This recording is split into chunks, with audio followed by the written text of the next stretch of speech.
నమస్తే TV 20 news కి స్వాగతం. బులెటిన్ల ముందుగా హెడ్లైన్స్. పొగాకు రైతులు ఎందుకు నష్టపోతున్నారు? వైఎస్ జగన్ ఆరా.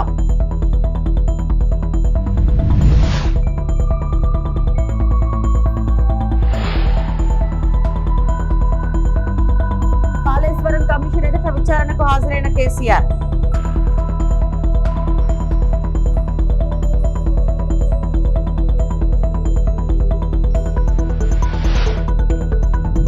సీఎం రేవంత్ రెడ్డిపై టీఆర్ఎస్ వర్కింగ్ ప్రెసిడెంట్ కేటీఆర్ సంచలన వ్యాఖ్యలు.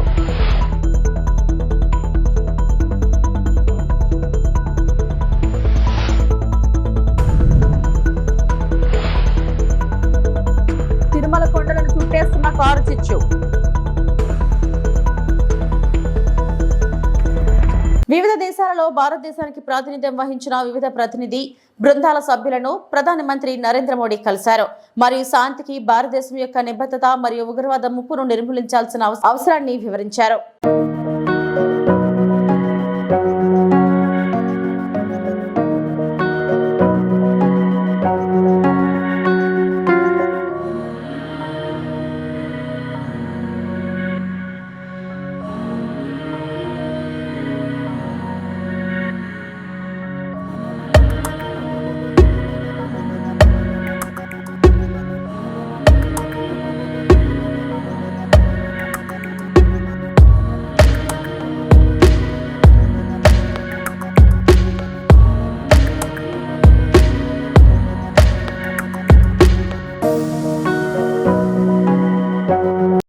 కాళేశ్వరం కమిషన్ ఎదుట విచారణకు బారాస అధినేత మాజీ సీఎం కేసీఆర్ హాజరయ్యారు.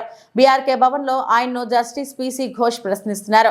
కాళేశ్వరం ప్రాజెక్ట్ రీఇంజనీరింగ్, ఆనకట్టల నిర్మాణం, ఒప్పందాలు, కాళేశ్వరం కార్పొరేషన్ ఏర్పాటు, నీటి నిల్వలపై ఆయన్ను విచారిస్తున్నట్లు సమాచారం.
రాష్ట్రంలో రైతులు తీవ్ర అవస్థలు పడుతున్నా పట్టించుకునే స్థితిలో కూటమి ప్రభుత్వం లేదని వైఎస్ఆర్సీపీ అధినేత మాజీ ముఖ్యమంత్రి వైఎస్ జగన్మోహన్ రెడ్డి ఆవేదన వ్యక్తం చేశారు. బుధవారం పొదిలి పొగాకు బోర్డులు సందర్శించిన అనంతరం ఆయన మీడియాతో మాట్లాడారు. రాష్ట్రంలో ఇవాళ రైతులు నానా అవస్థలు పడుతున్నారు. రైతులను పట్టించుకునే పరిస్థితిలో ప్రభుత్వం లేదు. రైతులు ఆత్మహత్యలు చేసుకునే పరిస్థితి ఏర్పడింది. ప్రకాశం జిల్లాలో ఇటీవలే 2 రైతులు ఆత్మహత్య చేసుకున్నారు. రాష్ట్రంలో ఏ పంటకు గిట్టుబాటు ధర లేదు. మద్దతు ధర కంటే తక్కువకు అమ్ముకోవాల్సిన పరిస్థితి. రాష్ట్రంలో ఈరోజు రైతులు పడతా ఉన్న అవస్థలు ఎలా ఉన్నాయి అనంటే, రాష్ట్రంలో రైతుని ఇవాళ పట్టించుకునే పరిస్థితిలో ప్రభుత్వం లేని కారణంగా రైతులు ఆత్మహత్యలు చేసుకుంటా ఉన్న పరిస్థితులు మన రాష్ట్రంలో కనిపిస్తూ ఉన్నాయి. ఈరోజు ఈ సీజన్లోనే ఈ జిల్లాలోనే ఇక్కడే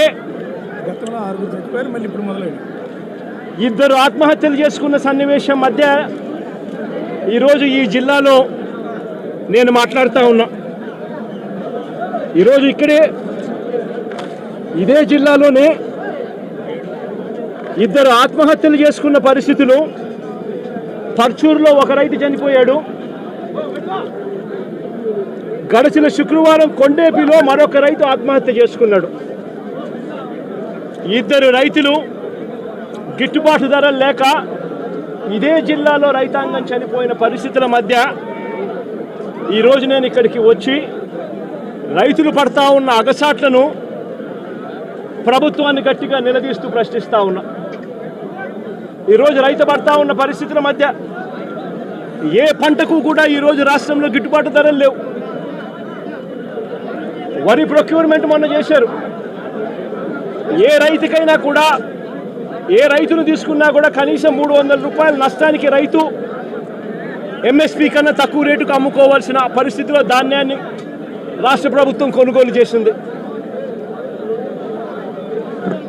వరి దగ్గర నుంచి మొదలు పెడితే మిరప, పత్తి, జొన్న, కందులు, మినుములు, పెసలు, మొక్కజొన్న, సజ్జ, రాగులు, వేరుశనగ, అరటి, చీని, పొగాకు, కోకో, ఏ పంట తీసుకున్నా కూడా రైతన్నకు ఈరోజు గిట్టుబాటు ధర రాని పరిస్థితి ఈరోజు రాష్ట్రంలో కనిపిస్తూ ఉంది.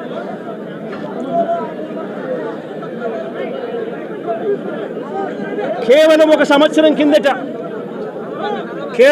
సంవత్సరం కిందట వైఎస్ఆర్సీపీ ప్రభుత్వం ఉన్నప్పుడు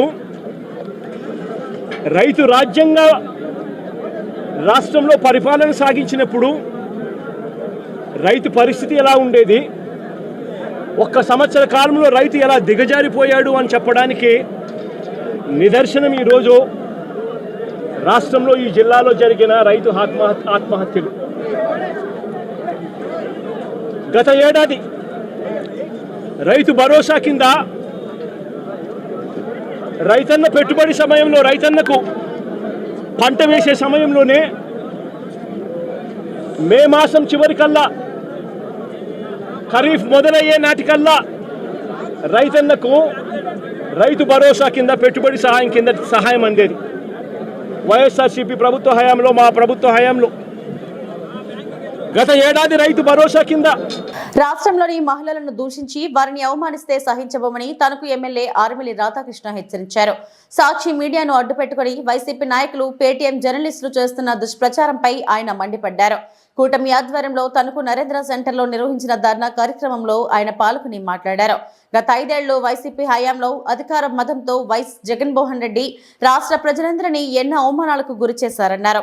రైతులను సైతం హింసించిన తీరు, అమరావతి మహిళా రైతులపై చేసిన దౌర్జన్యాలకు రాష్ట్ర ప్రజలంతా చూశారన్నారు.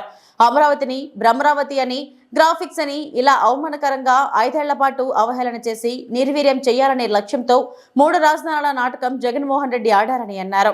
వైసీపీ నేతలు చేసి దుర్మార్గాలను అరికట్టే విధంగా రాష్ట్ర ప్రజలంతా కలిసి కేవలం 11 సీట్లతో బుద్ధి చెప్పినప్పటికీ వారిలో ఎలాంటి మార్పు రాలేదన్నారు.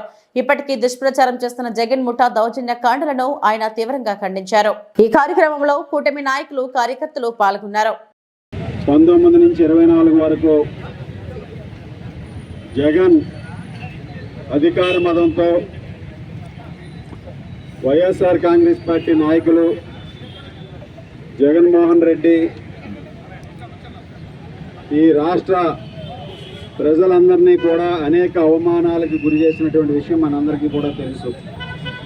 ముఖ్యంగా ఆ రోజు అధికార మదంతో అమరావతి రైతుల్ని ఏ విధంగా హింసించారో, అమరావతి మహిళా రైతుల్ని ఏ విధంగా వీళ్ళ దౌర్జన్యకాండతో హింసించారో రాష్ట్ర ప్రజలందరూ కూడా చూడటం జరిగింది. అది అమరావతి కాదు, భ్రమరావతి అన్నారు, గ్రాఫిక్స్ అన్నారు, శ్మశానాలు అన్నారు, దొంగలు అన్నారు, అలాగే అది అమరావతి అన్నారు.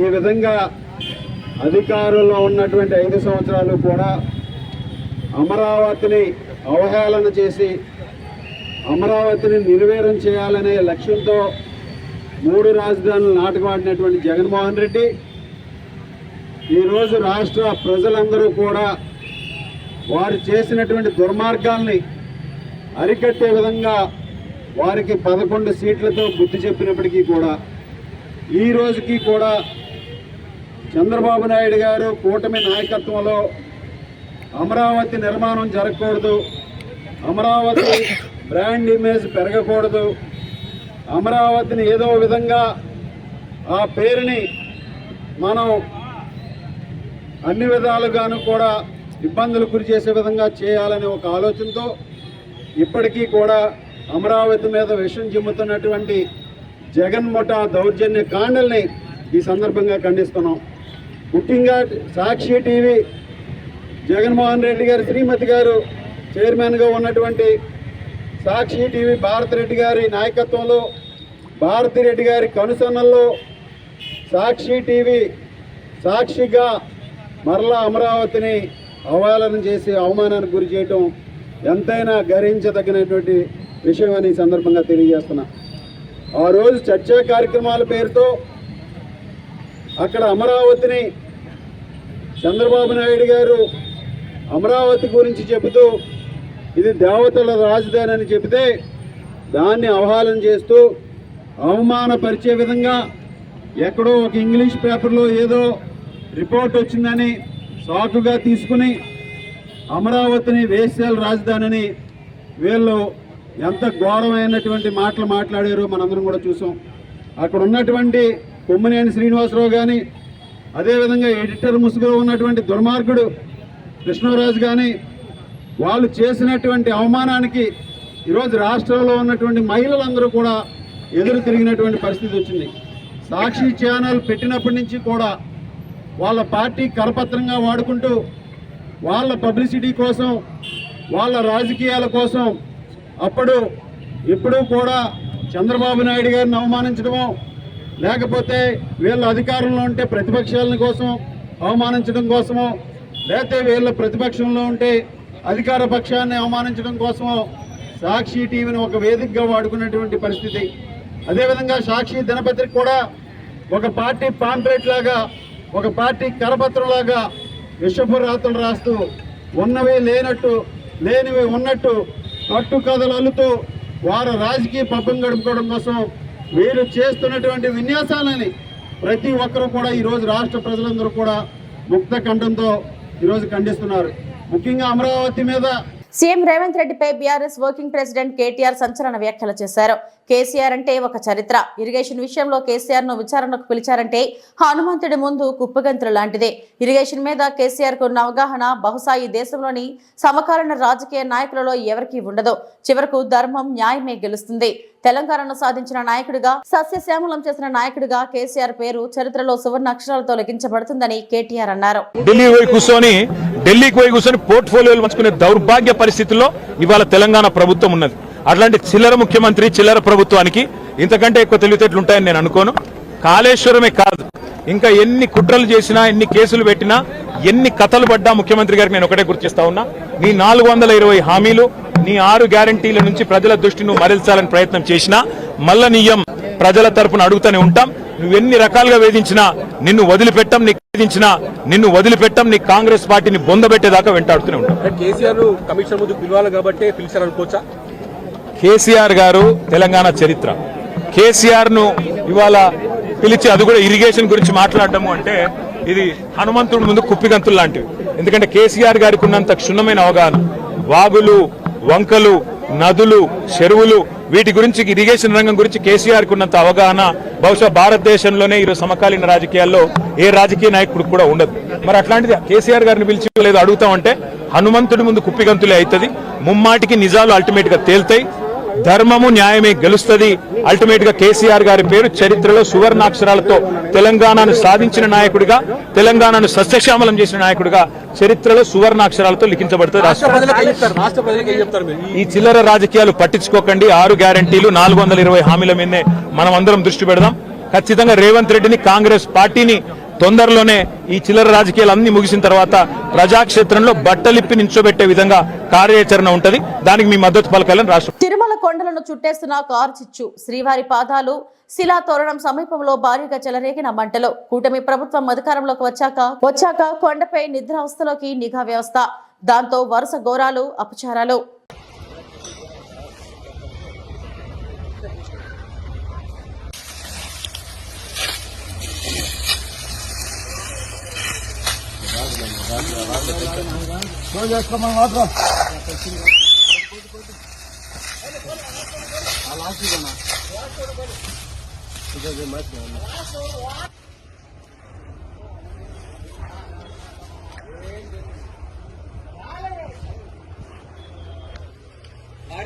వారే ఉంటుంది ఈ మాదిగా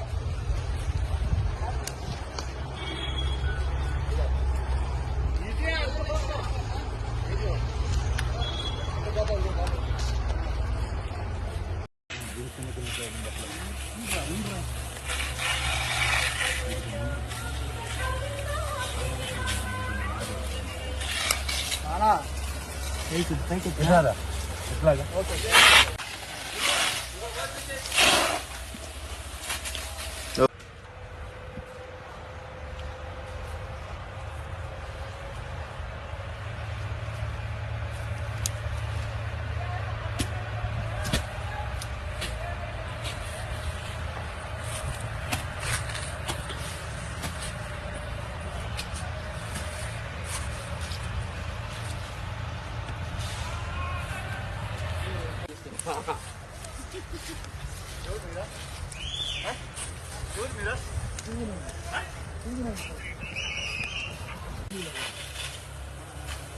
అమరావతి రాజధాని మహిళలపై సాక్షి మీడియాలో జర్నలిస్టులు కొమ్మినేని శ్రీనివాస్ కృష్ణంరాజు చేసిన అసభ్యకర వ్యాఖ్యలను నిరసిస్తూ పశ్చిమ గోదావరి జిల్లా నర్సాపురంలో కూటమి నేతలు ఆందోళన చేపట్టారు. పట్టణంలోని గాంధీ బొమ్మ సెంటర్ నుంచి అంబేద్కర్ సెంటర్ వరకు ప్రదర్శన చేశారు. ఈ ఆందోళనలో ప్రభుత్వ విప్ బొమ్మిడి నాయకర్, మైనారిటీ ప్రభుత్వ సలహాదారు షరీఫ్, టీడీపీ ఇన్ఛార్జ్ రామరాజులు పాల్గొన్నారు. సెంటర్లో కొద్దిసేపు ధర్నా చేసి జర్నలిస్ట్ కొమ్మినేని శ్రీనివాస్ కృష్ణంరాజులపై చర్యలు తీసుకోవాలని నినాదాలు చేశారు. మాజీ ముఖ్యమంత్రి జగన్మోహన్ రెడ్డి, ఆయన సతీమణి భారతిరెడ్డిలు బేషరతుగా రాజధాని మహిళలకు క్షమాపణ చెప్పాలని డిమాండ్ చేశారు.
రోజు రాష్ట్ర చరిత్రలో ఎప్పుడూ లేని విధంగా సాక్షి టీవీ ఛానల్ సాక్షిగా ప్రజల రాజధాని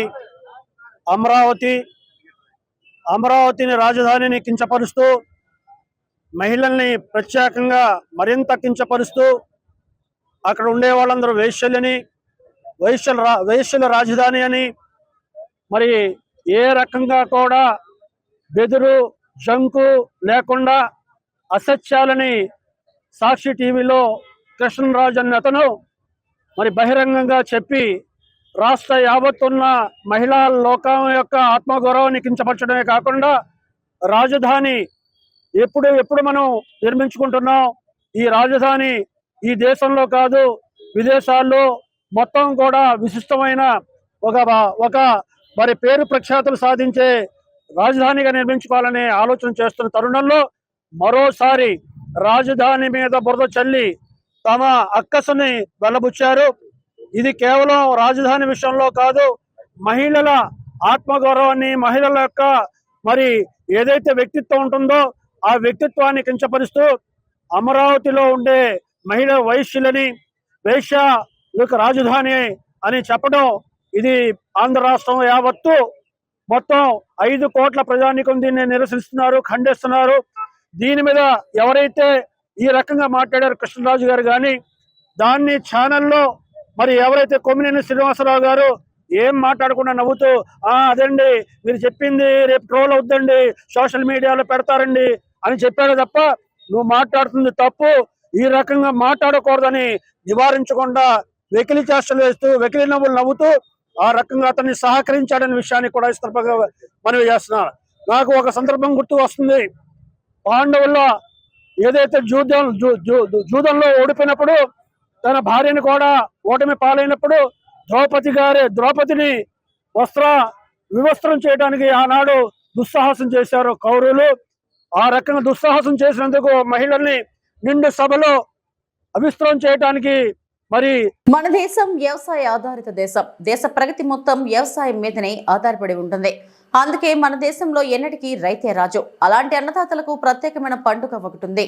అదే ఏరువాక పౌర్ణమి. తూర్పుగోదావరి జిల్లా పెరవలి మండలం అన్నవరప్పాడు గ్రామానికి చెందిన పోపుప్పు వెంకట నాగేశ్వరరావు జీడీ ఫౌండేషన్ ఆధ్వర్యంలో పెరవలి మండలంలో గత 7 సంవత్సరాలుగా ఏరువాక పౌర్ణమి కార్యక్రమాన్ని నిర్వహిస్తున్నారు. ముక్కావల పరిసరాల ప్రాంత రైతులకు ఏరువాక పౌర్ణమిని పురస్కరించుకొని రైతులను సన్మానించి పూల దండలు వేసి స్వీట్లు, దుస్తులను అందజేశారు. ఈ సందర్భంగా రైతులు మాట్లాడుతూ వెంకట నాగేశ్వరరావుని అందరూ అభినందిస్తున్నారు. నా పేరు సిక్రెట్ మిత్ర అండి. మాది మొక్కల గ్రామ ముత్యాలపాలెం. ఏరువాక ప్రోగ్రాం అన్నది గతంలో మన పూర్వీకులు చేసుకునేవారండి, చాలా ఘనంగాను. రాను రాను ఈ కార్యక్రమాన్ని మర్చిపోయారు. ఈ పూజా కార్యక్రమాన్ని జూన్ 11వ తారీఖున పౌర్ణమి సందర్భంగా ఏరువాక కార్యక్రమం అనేది చాలా ఘనంగా నిర్వహించుకునేవాళ్ళు. ఆ మర్చిపోయిన సందర్భంలో మన జేడీ ఫౌండేషన్ వారు అన్నర్పూడి శాఖ మన పప్పుల నాగేశ్వరరావు గారు నిర్వహించడం అన్నది చాలా అభినందనీయం. ఎందుకంటే మర్చిపోతున్న వ్యవసాయానికి దూరంగా వెళ్ళిపోతున్న రోజుల్లో ఇలాంటి ప్రోగ్రాంలు మనం చేసుకోవడం ద్వారా మరి రైతుని మన ఉత్తేజపరిశ్రమలో అవుతాము. ఇలాంటి కార్యక్రమాలు నిర్వహిస్తున్న జేడీ ఫౌండేషన్ అన్నర్పూడి శాఖ పప్పుల నాగేశ్వరరావు గారికి మా రైతాంగం తరఫున అభినందనలు తెలియజేసుకుంటాము. ఇవి ఇప్పటివరకు నా బులెటిన్ అప్డేట్స్. నమస్తే.